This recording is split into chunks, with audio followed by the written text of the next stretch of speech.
कहिलेकाहीँ गन्तव्यभन्दा पनि त्यो बाटो बढी सुन्दर लाग्छ. Some journeys don't end at a destination.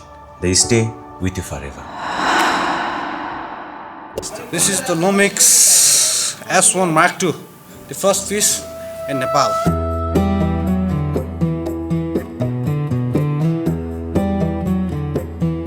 सबै कुरा सुरु हुन्छ तयारीबाट.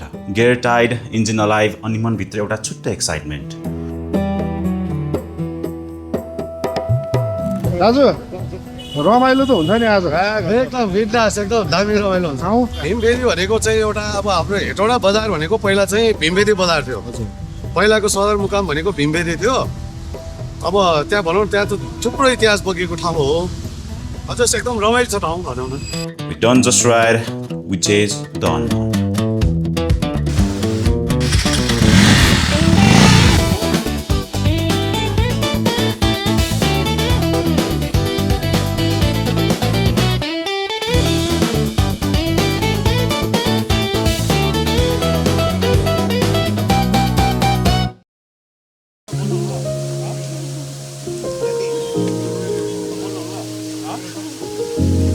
यात्रा सुरु हुनुभन्दा अगाडि यो एउटा सानो pause.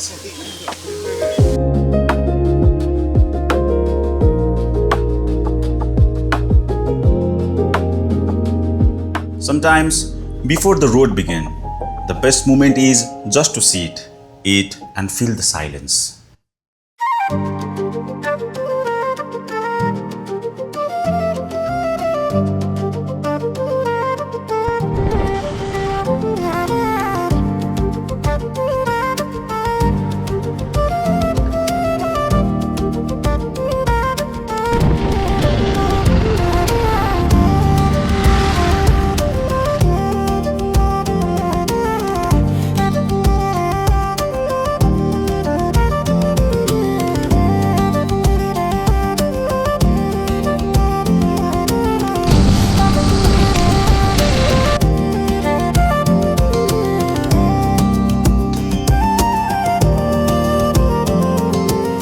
Endless road, open sky र एउटा फ्रिडम जुन एउटै ओडमा भन्न सकिँदैन.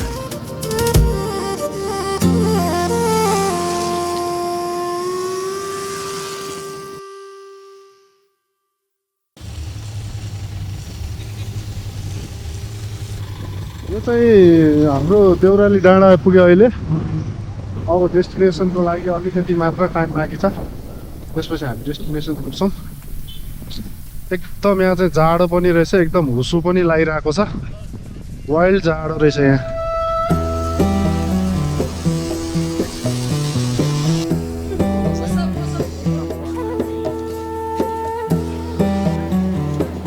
दाइले दारी पाल्नु भएको चाहिँ कति वर्ष भयो? 3 वर्ष भयो. अलिकति चाहिँ काट्यो मैले. काट्नु अझै पनि काट्नु भएको छ यसमा? दारी एकदम तपाईँले रङ्गाउनु भएको त होइन नि? होइन, natural.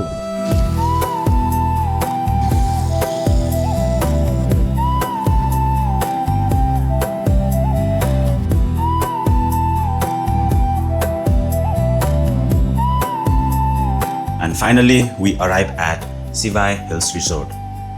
Hills everywhere, jungle ko हरियाली र हल्का झरी. It didn't feel like a place. It felt like a peace.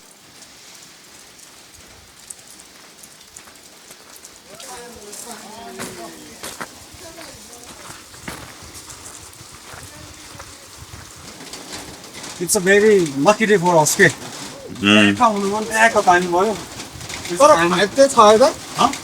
Vibe त तिम्रो यहाँबाट यति हेर्नु बित्तिकै आइसक्यो कि भाइब के.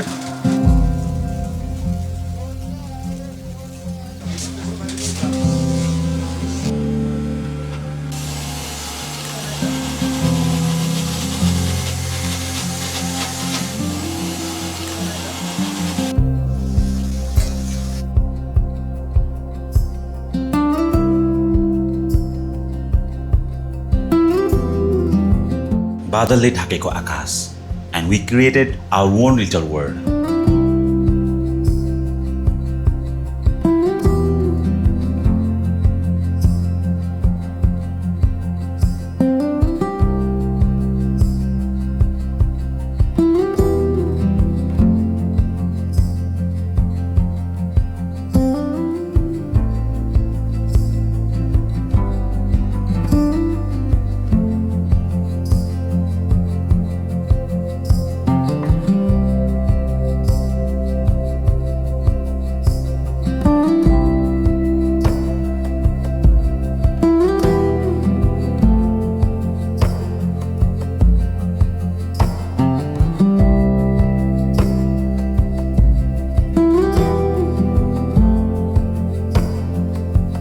फायर, खाना, हाँसो र सेवदाईसँगका अनगिन्ती कुरा।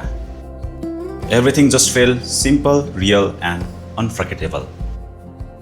मलाई एउटा जिज्ञासा लागेको चाहिँ तपाईँलाई चाहिँ यहाँ चाहिँ तपाईँ कसरी आइपुग्नु भयो भन्ने त्यो अघिदेखि मलाई जिज्ञासा लागेको थियो। यहाँ कसरी ठोकिनु भयो होइन, भनेर क्या। यसो अब यो काठमाडौँमा अब जन्मेर हुर्किएको बेलादेखि बस्दा चाहिँ काहीँ भनौँ न एउटा चाहिँ टाइम बित्दै गयो अनि कस्तो फिल भयो भने यो यस्तो ठाउँभन्दा यो पिसफुल चाहिँ आनन्द क्या। नेचर प्रकृतिसँग माया मतलब भनौँ न धेरै मनपर्ने क्या प्रकृति चिजहरू। प्रकृति प्रेमीहरू अलिक छुट्टै पनि हुन्छ नि, भिन्न पनि हुन्छ नि।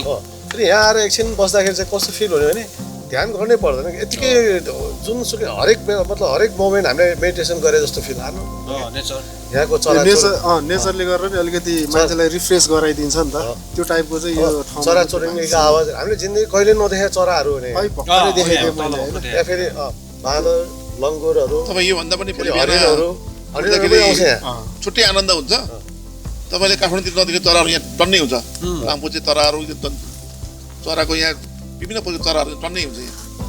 अब पछिको मैले म कसो भने म धेरै टाढाको सोध्छु होइन, राम्रो म सर्ट टर्म रिलेसन पनि मलाई मन पर्दैन। म बाँचुन्जेल जे होस्, अब जस्तै अब हामी दाजुभाइ भयो भनेपछि बाँचुन्जेलसम्म हाम्रो यो रिलेसन रहिरहेछ क्या। म त्यो प्रवृत्तिको मान्छे। अनि पछि बेला पछि भनौँ न अब रिटायर्ड बेलामा पछि अब छोराछोरी आफू बिजी हुन्छ लाइफमा, अब हस्बेन्ड वाइफ लाइफ कसरी बिताउनु त पछि होइन। पछि अब हातखुट्टा चल्न रोक्छ, अनि अब खानालाई के मतलब हुन्छ नि, गाह्रो हुन्छ नि त, सबै त हामी गर्न सक्दैनौँ। अनि एउटा चाहिँ रिटायरमेन्ट हिसाबले भनौँ न साथीभाइ मिलेर यहाँ सँगै बस्ने पनि र प्लस मिलेर बस्ने भन्नाले कस्तो भने नि अब साथीभाइहरूसँग पैसा छ छैन मतलब छैन हामीलाई। मिल्ने साथीभाइ चाहिँ यहाँ हामी त्यतिकै बस्ने, जसले जति सक्छ, जसले 10,000 सक्छ 10,000 हाल्छ, 5,000 सक्नेले 5,000 हाल्ने, 20,000 सक्नेले 20,000 हाल्ने, तर मिलेर बस्ने क्या। यो होइन कि यसले पैसा हालेन उसले हामी सानो कुरामा लड्छौँ नि, त्यस्तो सोच्ने होइन कि। त्यो सोच्नु आखिर हामीले मरिलानु केही छैन होइन। अब मिल्ने साथी अब हामी 10जना छौँ भने 10जनाको ठाउँ कस्तो हुन्छ थाहा छ? एकजना चाहिँ अब कोही टेकुमा बसेको छ भने अर्को बल्कुतिर हुन्छ, कोही ठमेल हुन्छ, कोही दरमाग हुन्छ, कोही महाराजगञ्ज हुन्छ, कोही कोटेश्वर हुन्छ। अब त्यो मिल्ने साथी सबैलाई समेटेर चाहिँ रिटायरमेन्ट लाइफ चाहिँ कसरी बिताउनुपर्छ मस्ती गरेर भनेर चाहिँ एउटा सबैलाई देखाउने शिक्षा दिने हिसाबले पनि मैले चाहिँ यो प्लान गरेँ क्या। त्यो हिसाबले हामी खोज्दा बिस्तारै जग्गा खोज्दै चाहिँ मैले धेरै जग्गाहरू हेरेँ। जग्गाहरू हेर्दाखेरि चाहिँ पहाडमा चाहिँ नि पहाडमा चाहिँ यतिको राम्रोसम्म जग्गा चाहिँ मैले अद्भुत देख्दै देखिनँ कि म धेरै घुमेँ। अनि फेरि यो पुरै पिच रोड होइन, हामी यहाँ आउँदैछौँ पिच रोड। अब सेक्युरिटी वाइज कुरा गर्ने भने पुलिस चौकी यहीँ छ। फेरि धेरै ठुलो नेपालको इतिहास बोकेको ठाउँ, हिस्ट्री त भनौँ न अब जस्तो यहाँबाट गाडी बोकेर मान्छेले बोकेर लगेदेखि लिएर हरेक कुराहरू छन् यहाँ। अनि जस यो जग्गाको लोकेसन र इन्भाइरोमेन्ट सबभन्दा मजाको कुरा चाहिँ के भने यहाँबाट आधी घन्टामा हेटौडा पुग्ने, हेटौडामा धेरै गर्मी, यहाँ चाहिँ एकदम शीतल क्या, छुट्टै इन्भाइरोमेन्टै छुट्टै त्यो मजै आउँछ। अनि त्यो हिसाबले चाहिँ सोचेर चाहिँ ल यो चाहिँ लिनुपर्छ भनेर चाहिँ हामीले मैले 1.5-2 वर्ष लगाएर चाहिँ मैले यो बिस्तारै लिएँ भनौँ।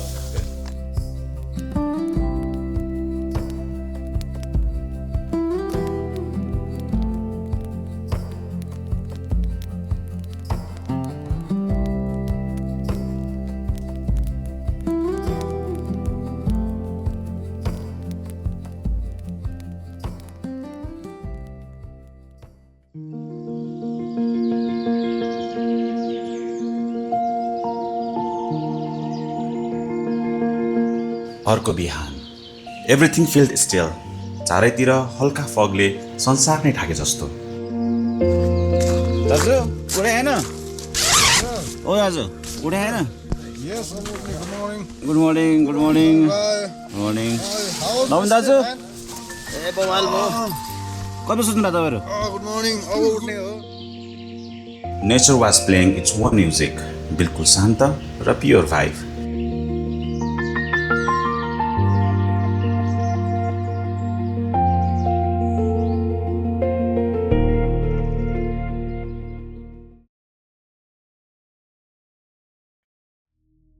त्यसपछि हामी पुग्यौँ ऋषेश्वर महादेव मन्दिर, पहाडको बिचमा लुकेको एक धार्मिक स्थल। यो ठाउँ केवल मन्दिर मात्र होइन, इट्स क्यारिज 1100 वर्ष बढीको इतिहास र एउटा हराएको घन्टीको कथा पनि।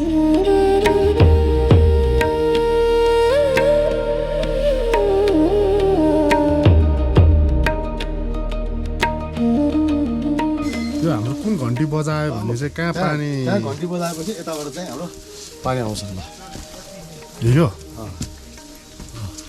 त्यो भित्र हेरौँ न। हामीले थाहा भएको समयअनुसार अब यहाँ भएको घन्टी चाहिँ 1100 वर्ष पुरानो घन्टी हाल पनि छ। अनि त्योभन्दा अझ पुरानो चाहिँ यहाँ हरायो, चोरी भयो भनेर भनिएको अब हामीले पनि सुनेको मात्रै हो। त्यो अब हाम्रो उमेरले पनि त्यसलाई चाहिँ उयो गर्न दिएन होइन। अझ यहाँ चाहिँ एकजना ऋषि तपस्या गरेर बस्नुहुन्थ्यो अरे एकजना। उहाँले चाहिँ यहाँको नित्य पाठ पूजा सबै गर्नुहुन्थ्यो। उहाँको शेखापछि चाहिँ यहाँ पूजा गर्ने व्यक्ति चाहिँ भएन।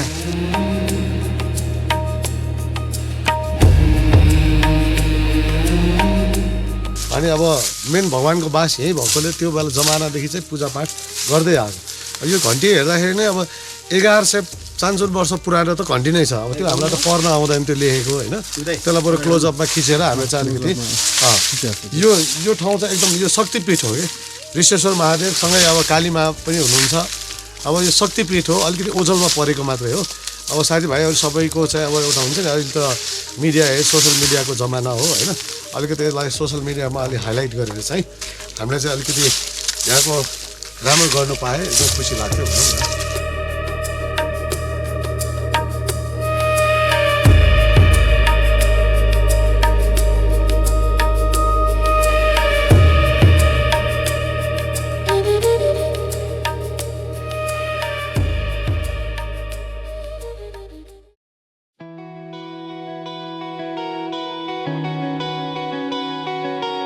हामी फर्किँदैछौँ, तर यो यात्रा यहाँ सकिँदैन।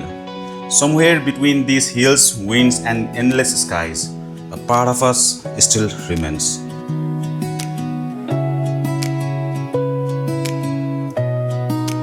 Nature is quiet, yet it feels alive. The sound of the river, the wind through the trees, the silence of hills. Everything stays with us even after we move away. And deep inside, we know this truth. We didn't just visit, we lived them.